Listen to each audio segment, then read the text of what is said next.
ಸಚಿವರು ಹೇಳಿದ್ದಾರೆ.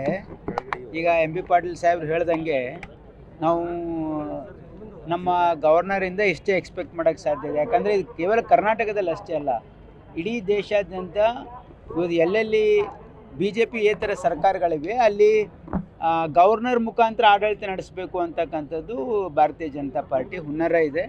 ನೀವು ನೋಡಿ ಕೇರಳದಲ್ಲಿ ಇರ್ಬೋದು, ಅಥವಾ ನಮ್ಮ ತಮಿಳ್ನಾಡಲ್ಲಿ ಇರ್ಬೋದು, ವೆಸ್ಟ್ ಬೆಂಗಾಲಲ್ಲಿ ಇರ್ಬೋದು, ನೀವು ಎಲ್ಲ ಕಡೆಯೂ ಕೂಡ ಎಲ್ಲೆಲ್ಲಿ ಬಿ ಜೆ ಪಿ ಇತರ ಸರ್ಕಾರಗಳಿವೆ ಅಲ್ಲಿ ಬಿ ಜೆ ಪಿ ಏನು ಮಾಡ್ತಾ ಇದೆ ಅಂದರೆ ಅವರ ಗವರ್ನರ್ ಮುಖಾಂತರ ಅವರು ಆಡಳಿತ ನಡೆಸಲಿಕ್ಕೆ, ಹಸ್ತಕ್ಷೇಪ ಮಾಡಲಿಕ್ಕೆ, ಸರ್ಕಾರದ ತೊಂದರೆ ಕೊಡಲಿಕ್ಕೆ ಪ್ರಯತ್ನ ಮಾಡ್ತಾ ಇದ್ದಾರೆ. ಇದರಲ್ಲಿ ಹೊಸದೇನಿಲ್ಲ.